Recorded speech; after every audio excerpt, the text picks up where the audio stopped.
Welcome to the Bioneers, revolution from the heart of nature and the human heart. It's all alive.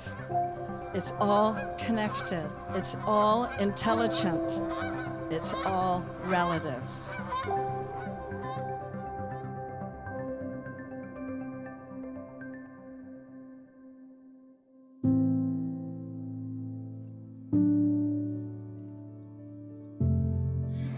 Let us realize that the arc of the moral universe is long, but it bends toward justice. When you think about Black Lives Matter, when you think about the movement that has been created over the last 5 years, remember that our movement is about imagining a world where Black folks are actually free.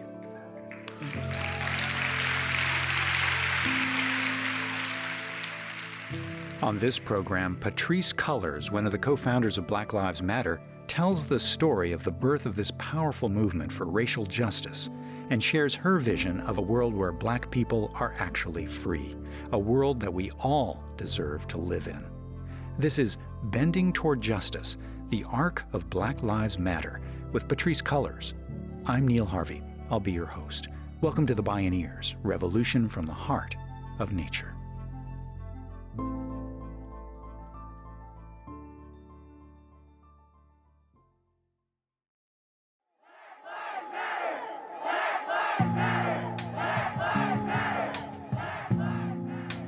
No one can say exactly why, but there are periods when history comes to a boil, when powerful forces of both destruction and creation result in massive social change, a historic time of revolution and evolution. No justice, no peace, no racist police, no justice, no peace. 2020 marked a high tide of serial events since 2012 that crystallized for all to see the systemic racism ravaging Black communities and tearing the U.S. apart. It was certainly not news for Black communities and communities of color who have long endured, resisted, and fought to overcome the daily injustices and routine state violence. But for white America, this consciousness of the African American experience reached a historic tipping point. Perhaps it was the ubiquity of cell phone cameras that graphically showed the staggering volume of chronic police violence against Black communities. Perhaps so many people sheltering in place against COVID-19 now had the time and space to actually pay attention. Or perhaps it was the public's radicalization at this head-spinning political backlash against the nation's first Black president and the change that so many Americans hoped had finally come to a nation that within a generation would have a majority-minority population. Whatever forces of history may have converged, the Black Lives Matter movement had emerged as the biggest protest movement in American history, and it was resounding worldwide. Patrisse Cullors spoke at the 2018 Bioneers Conference. In 2013, Alicia Garza, Opal Tometi, and I co-created and gave birth to Black Lives Matter.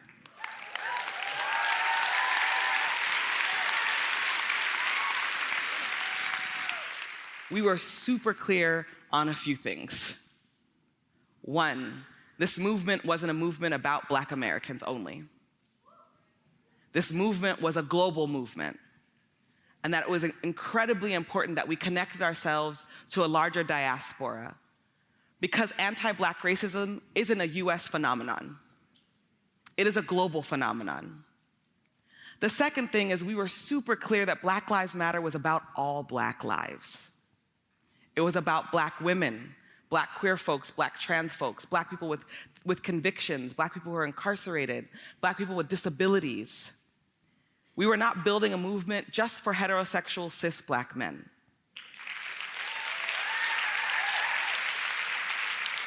We were building a movement that can combat patriarchy and homophobia and transphobia. We're building a movement that can have an honest conversation about climate change. We're building a movement that can have an honest conversation about what justice really looks like to our communities. We're building a movement that was unapologetic about being abolitionist.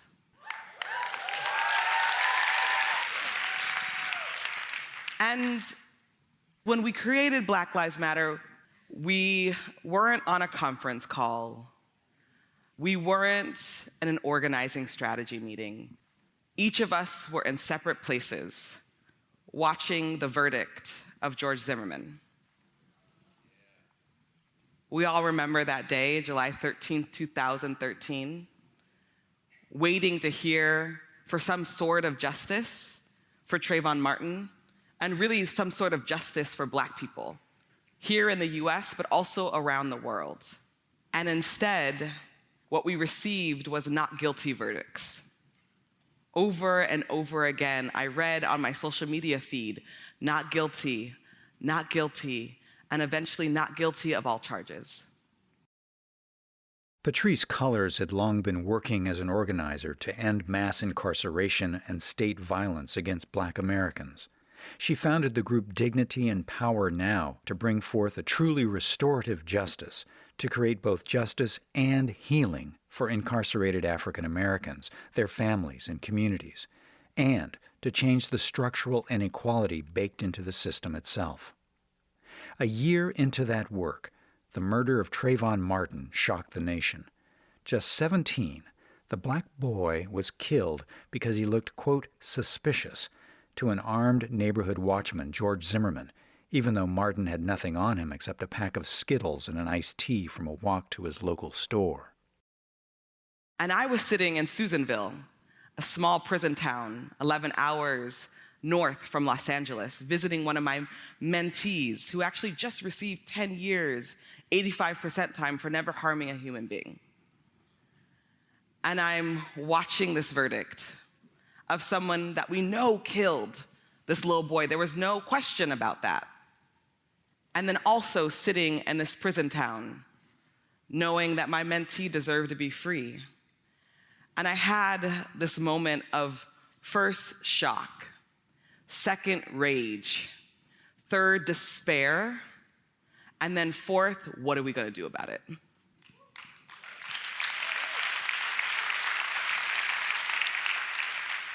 And as I was scrolling through my social media feed to figure out who I was going to talk to, how were you going to show up, what was the next step, I came across Alicia Garza's post. And she had written a love note to Black folks, and in that love note, she had closed it off with Black Lives Matter. And I remember looking at those 3 words and saying, that's it. That's what we're going to do. And I put a hashtag in front of it. And Alicia said, well, what's that? And I said, we're gonna make this thing go viral. And within that year, it wasn't social media that made Black Lives Matter go viral. It was 3 Black women.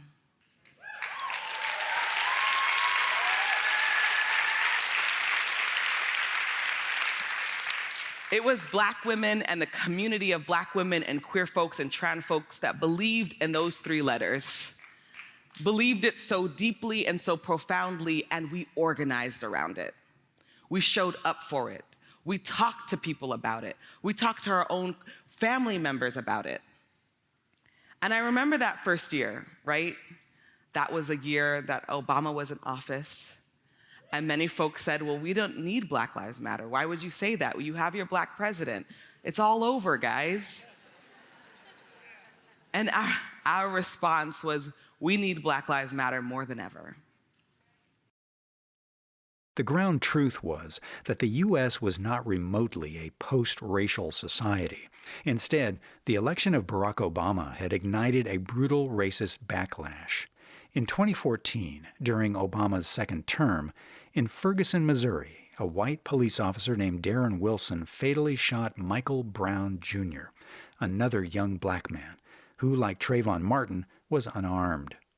The massive, spontaneous protests that erupted in the St. Louis suburb were met by overwhelming militarized force by police and the Missouri State Highway Patrol. Many observers compared it to an occupying army. Police departments in the St. Louis area, like those across the country, are arming their officers with equipment once on the battlefields of Iraq and Afghanistan. This is the police department. You must continue to disperse peacefully, or you will be subject to arrest and/or other actions. A St. Louis grand jury declined to indict Wilson, and 4 months later, the U.S. Department of Justice acquitted him, claiming he acted in self-defense. Once again, cell phone cameras showed otherwise, as they would keep doing in what seemed like an unending national nightmare of serial police murders of black citizens. Time after time, there was little or no accountability for the officers who were either not charged, charged with lesser offenses, or acquitted. Ferguson became another tipping point, both in the national consciousness and for the Black Lives Matter movement. And there was this moment for many of us in those 2 to 3 days that Mike Brown is not just murdered, he's also left on the concrete for 4.5 hours, humiliated in front of his family and his community. And then when the family and community decide to grieve, the way we know how to grieve, right? For Black folks, protest is grieving. And so folks go out, they hold a vigil, they hold a protest, and instead of receiving care, instead of receiving dignity, instead of receiving love, they're met with rubber bullets. They're met with tear gas. And I'm watching again on social media another tragedy. And I called a few friends up. I said, what are we going to do? This can't keep happening in this way without a public response, without public outrage. And so Darnell Moore and I organized 600 Black folks to travel from across the country, including Canada, to St. Louis for 3 days. We called it the Black Lives Matter Ride. And we had 2 specific goals. The first goal was to show up and just be present. Just let folks know that we're here for you, whatever you need. And the second was that we were gonna go home and organize. We weren't going to allow the media to make it seem that Ferguson was an anomaly. We believed that Ferguson was Oakland, Ferguson was Los Angeles, Ferguson was Detroit, Ferguson was Baltimore, Ferguson was every single city where Black people existed and were under the linchpin of state violence and law enforcement violence. And this became an incredibly important moment for Black Lives Matter, because it's the rise of what is now a global network of 40 chapters across the globe. We've seen Black Lives Matter be used across Latin America. We've seen it used, yes, shout out. We've seen it used in South Africa. We've seen it used in Amsterdam and Australia. And so as we continue to develop and get stronger and bolder, 2016 happened. And I don't know about y'all, but I definitely did not imagine we would be where we're at right now. This was not a part of my plan.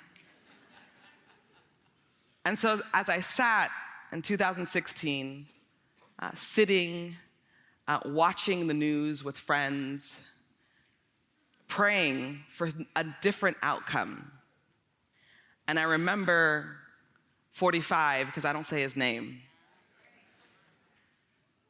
being told that he was the next president of the United States, and I had a similar reaction that I did in July 2013, the reaction of shock, grief, despair. And I remember sort of holding my body and crying, and a good friend of mine leaning over and rubbing my back and saying, we're gonna be okay. And I remember saying to him, no, we're not. We're not gonna be okay.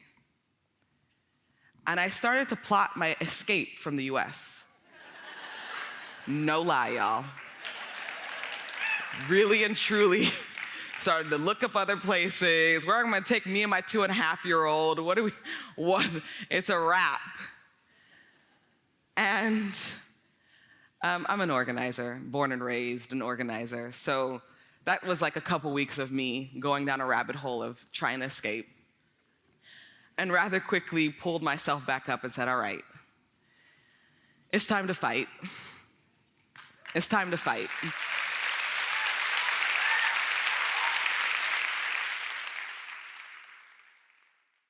Patrisse Cullors spent the next 2 years exploring how to move forward with the growing Black Lives Matter global network and with other organizations and community members.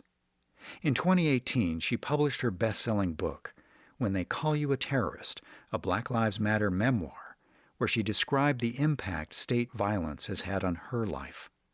The federal government and police departments sought to brand the growing movement as a terrorist organization, conducting widespread surveillance on the overwhelmingly peaceful protesters and organizers exercising their civil rights.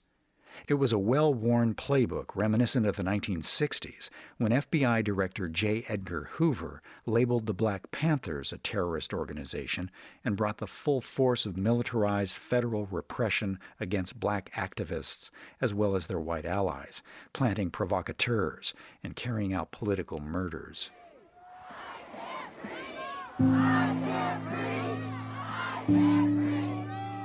When we return, the head-spinning cascade of events that would propel Black Lives Matter to become the biggest protest movement in American history, and Patrisse Cullors' vision for what Black Lives Matter is fighting for. This is Bending Toward Justice on the Bioneers, Revolution from the Heart of Nature.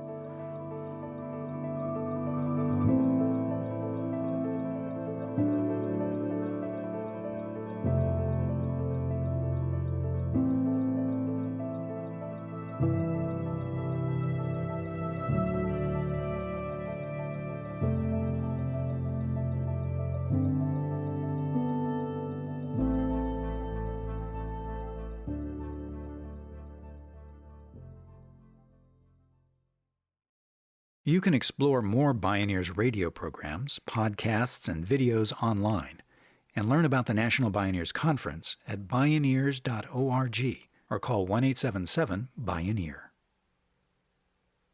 In the years leading up to 2020, there was a rising national movement to remove Confederate monuments and flags that to many people glorified white supremacy. The momentum radically accelerated following the Charleston AME Church racist mass murder of black parishioners in 2015, and the Unite the Right rally in Charlottesville, Virginia, that led to the killing of the peaceful protester Heather Heyer by a white supremacist. Then came the killing of George Floyd. Take your knee off our necks! Take your knee off our necks! On Memorial Day 2020, the gruesome on-camera police murder of George Floyd convulsed the nation and world. Witnesses filmed Officer Derek Chauvin pressing his knee on Floyd's neck for an agonizing 8 minutes and 46 seconds, while George Floyd called for him to stop. Within minutes, the world was able to see the policeman's casual cruelty and cold arrogance of power, all for Floyd's allegedly passing a counterfeit $20 bill. Peaceful, cooperative, and unarmed, Floyd cried out more than 20 times that he couldn't breathe. George Floyd's murder ignited people worldwide to protest and demand justice.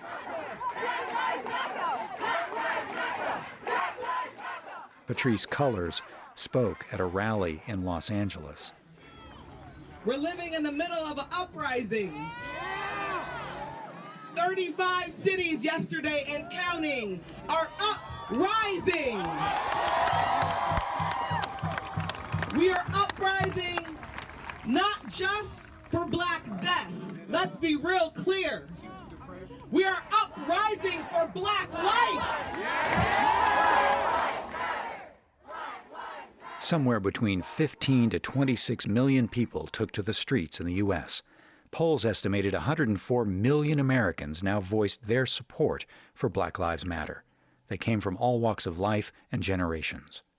NASCAR's only black driver, Bubba Wallace, raced in his car emblazoned with Black Lives Matter. Astoundingly, NASCAR banned the display of Confederate flags, as did the U.S. Navy. Small, predominantly white towns that had never before had protests marched to proclaim that Black Lives Matter. as Martin Luther King Jr. III commented. I've never seen anything quite like this in my life.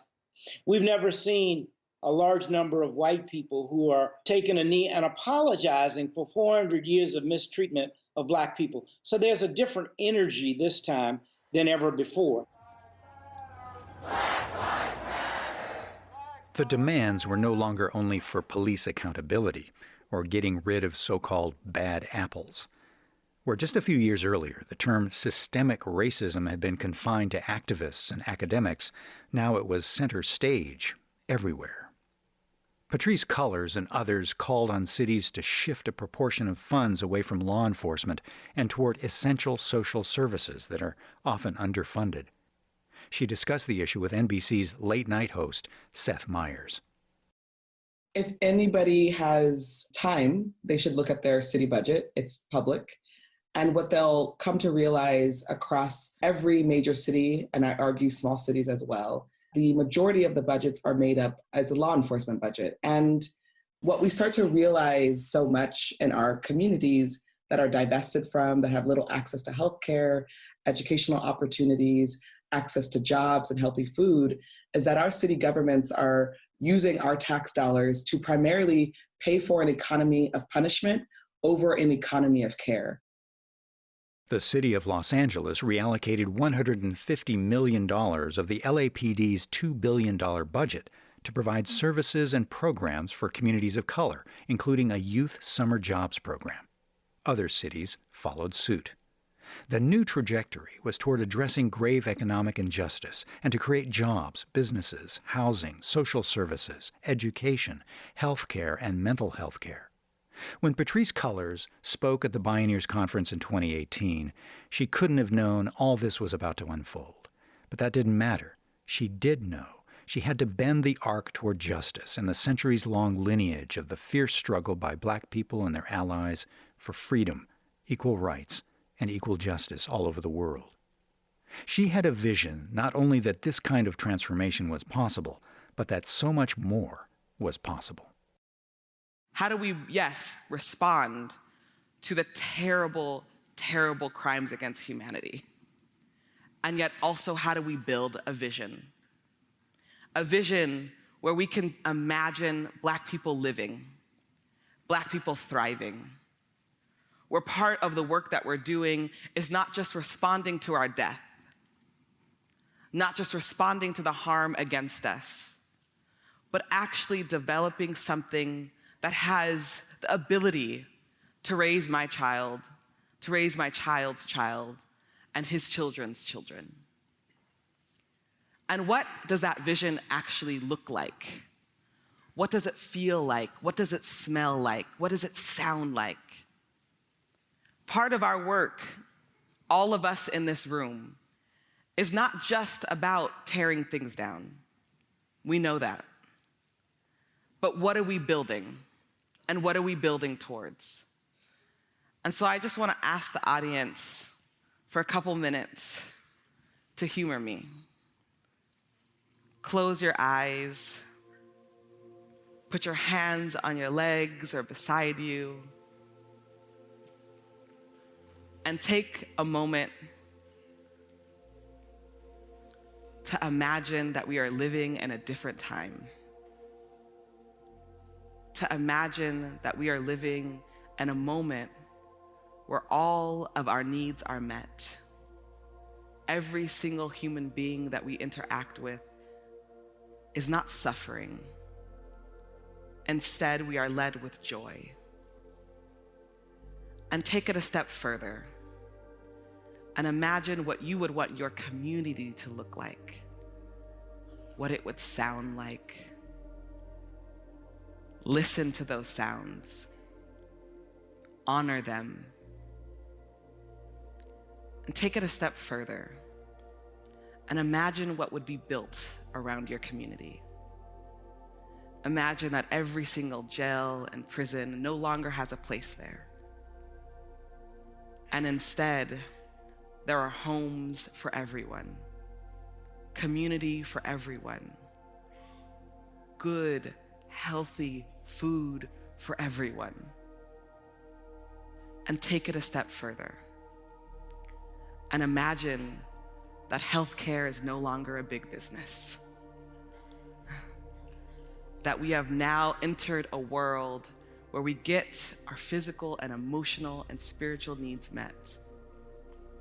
That we, yes, can go to professionals, but we also have access the parts of us that know how to heal ourselves. And take it a step further, where women no longer have to fight for autonomy of our bodies, where folks who are trans survive past 35. And just hold that right now in this moment. Hold that feeling. Hold how special that vision is. And as you slowly open your eyes, take the time every single day to remember that vision. To remember why we fight so hard. We're not fighting so hard because we want to fight so hard. We're fighting so hard because we have a vision. We have a vision for what we deserve, for what every single human being, animal being, plant being deserves. And when you think about Black Lives Matter, when you think about the movement that has been created over the last 5 years, remember that our movement is about imagining a world where Black folks are actually free.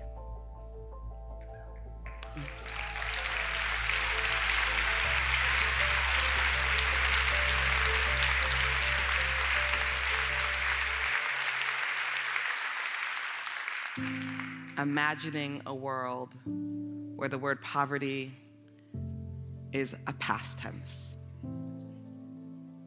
Imagining a world where we don't need handcuffs or shackles any longer.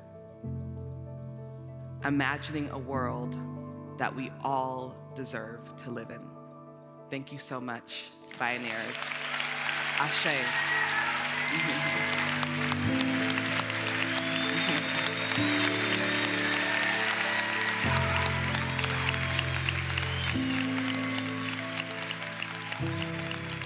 Patrisse Cullors, Bending Toward Justice, the Arc of Black Lives Matter.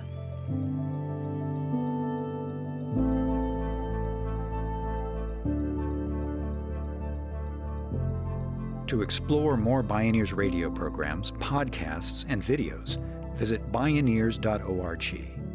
The Bioneers Revolution from the Heart of Nature is a production of Bioneers and Collective Heritage Institute. Executive producer, Kenny Ausubel. Written by Kenny Ausubel. Senior producer and station relations, Stephanie Welch. Host and consulting producer, Neil Harvey. Program engineer and music supervisor, Emily Harris. My name is Neil Harvey. Thank you for listening. I invite you to join the Bioneers in inspiring a shift to live on Earth in ways that honor the web of life, each other, and future generations. This is program number 1318.